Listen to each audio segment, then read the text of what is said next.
Hey, folks, welcome back to a very special vintage episode of Show and Tell. What the hell? I forgot the name of my own fucking show. But this is, we're going to talk about, bust out some of these old gems here.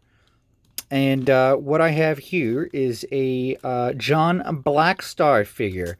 And this is one of the ones that it doesn't no longer works. I think maybe I have to put a little flint or something in here to make this working. But so when you would do that, listen to that noise. Oh God, I love that noise. But sparks would come out. It was very odd to have that as a kid, to have a toy that would create little sparks that could possibly make a giant fire in your house. I don't know.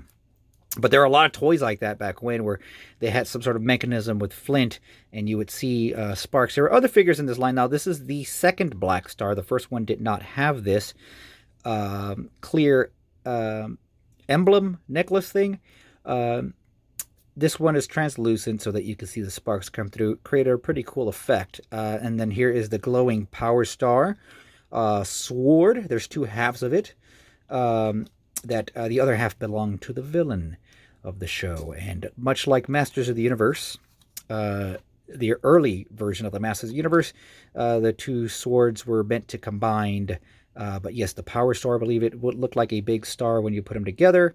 But the good guy had one piece and the bad guy had the other. Pretty cool. And hey, there's Blackstar giving you a thumbs up, buddy. Blackstar was amongst some of the earliest toys that I ever owned as a child. These were made by Galoob. This is originally came out in 1981. So I was a wee lad, very small, in diapers, and I had Blackstar toys because my dad was pretty cool and he was into sword and sorcery, and this was the closest thing to sword and sorcery. Now, this predated He-Man. These toys from Galoob came out before Mattel put out the He-Man line. So a lot of people watching documentaries on He-Man they don't really cover Blackstar and the possible influences on the He-Man line that would later emerge, because he was an astronaut and he was from a future Earth. Now, it was hinted with his that he was a Native American. His name was John Blackstar. And now the toy, he looks like he looks like someone of I don't know, who's racially ambiguous, maybe, but when it comes to the cartoon, he had more Native American features, and I found that to be interesting as a kid because my dad always pointed it out, and it was pretty cool to have a hero like that. And you want to talk about diversity back then? It was you had shows like Blackstar, you had shows like G.I. Joe, which had a lot of diversity, and a lot of people don't take the time to realize that. But with all that aside, I just wanted to go over how the figure operates. Now, he has these weird little bands in between the legs like the He-Man figures. I definitely think there was a big influence. Oh, and let's just also point out that the animation, the cartoon, was done by Filmation. Now, so I'm going to show you what I have left of my Blackstar line. One of my other favorite characters here was a big lion-headed dude. There was two versions of him too, and his name was Tongo. I loved this guy, Tongo. I forgot what this did, but this was not like the other version that had the clear, where it also had they revised their they revised the original line and redid them to where they had this feature, the spark feature. And I just have the head of the vampire dude, which shared a lot of the same parts. They used a lot of part reuse from the Tongo. So maybe I'll get another, this is something that, look how dirty that is. I mean, this is something you could tell that I pulled off when I was a baby and chewed on and all sorts of stuff. It's like my mom would say, don't pick that up. Somebody peed on it and vomited on it. I'm like, everything that I pick up, someone peed on it and vomited on it. Just to give you a idea of how big he is compared to He-Man, he's a similar size. There's your... is this still... There, it still works. There you go. This gives you an idea. This is Battle Armor He-Man, and he's a few heads shorter, but then again, he's kind of squat. I've seen some pretty interesting customs where people have put the Blackstar head on the He-Man buck and have made integrated the Blackstar line into this. Now, there's a lot of cool characters. Let's see if I can get this thing to glow. Hold on, first of all. See if it. Of course, you got to put it in light first. And let's get that effect. Yeah! Woo! It still glows, and that's great. I like glow in the dark stuff, but it just I'm remembering a scare glow that would lose its glow. Sometimes some of the glowing it'd get harder and harder to get stuff to glow. I don't know what it was or what the material was made out of, but I remember I had a scare glow and it was losing its glow, so I kept it on. And of course, if you, the longer you leave it on close to a light, the brighter it would shine. And I left a scare glow on a lamp one time, and he melted. His torso melted. And of all figures, scare glow. So luckily I got another one. Missing the cape, of course. But this one was supposed to actually have a cape, I believe. A red cape. But it's alright. I was used to seeing him without the cape. I wish I can get Blackstar's dragon horse thing. That thing came out in some of the...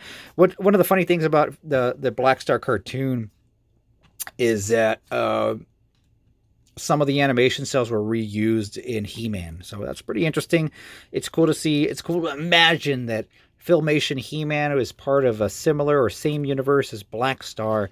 Now, this is not to be confused with Bravestar, the other Native American hero, protagonist, that was also in the futuristic cowboy world. I liked Bravestar a lot as well, but that was short-lived, and I could never get the figures that I wanted to at the time. They were not easy to find, not super easy to find, and I was already collecting Thundercats by that time too. So, and then Ninja Turtles came sneaking in, and that just dominated everything. No longer were these sword and sorcery characters the thing to buy. It was all about Ninja Turtles.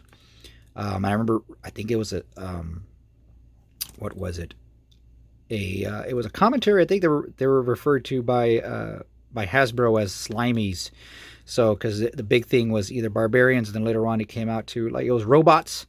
But then when the Turtles came in, I think they were referred to as Slimies or something like that. So, yeah.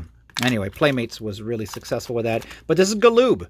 Galoob was really cool. And there's there's something about these old Filmation cartoons before He-Man that really draw you in. There is this world of Blackstar. Now, if you watch Blackstar, it's very reminiscent of, or inspired, I would say, by John Carter, or let's say, Buck Rogers. So it had that feel, but I don't know, everything from Filmation to me before He-Man felt like it came out in the 60s. But for some reason, I'd like to live in some of those worlds, like the Star Trek Filmation and the Flash Gordon Filmation. But these were also inspired, characters and all that were inspired by, you get something like Frazetta and Flash Gordon, put it together, and boom, you get Blackstar. So anyway, folks, I just wanted to bring out one of my old toys here.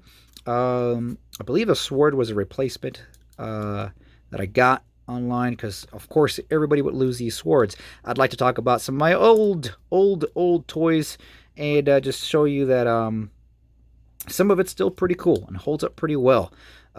These weren't super expensive, I don't believe, but and they still don't go for a lot right now. You can pick up a Blackstar figure for a relatively decent price. And if you're new to the Blackstar series, I highly recommend checking out a few episodes of the cartoon. It's very strange. Very strange, and a lot of cool other characters. Oh, one of the ones that I liked a lot was Cloud. It's one of the best toys that was ever made at the time. I didn't have a toy. I went through several Cloud toys. Not Cloud, sorry. Clone. Clone was this elf-like guy that had like this... He was a shapeshifter, but yet the toy itself had like a clear, translucent wolf skin that clamped onto the figure relatively well. Actually, you would take off the arms and the legs, put in the wolf arms and tails, but the body itself you would put that wolf thing over it. It was a very interesting, innovative figure. I'd like to get another clone toy in the future. I also had a White Knight figure. I also had, I forgot his name. He was like a rock dinosaur. He looked like a big rock dinosaur that was red and his face would glow. Those figures just work so well when I use my imagination a lot. I throw them in with the He-Man toys, and they'd all be part of that same world. So yeah, fun, interesting toys. If any of you people watching this right now had some Blackstar figures, let me know. I'd like to know what you guys thought about him. Seriously, like, I know I make fun of people that say, what do you know? But I'd like to share that. That's why I put this video out, because when I put something on Facebook like, hey, does anyone here remember Blackstar? I got close to 4,000 friends on Facebook, and I won't get any responses. So hopefully there's some people out there that do remember Bravestar. What are your experiences with Bravestar? What do you remember from him? What were your favorite characters? Yeah. Anyway, folks, thanks for watching this. You guys take care, okay? You guys take care. We will see you later on.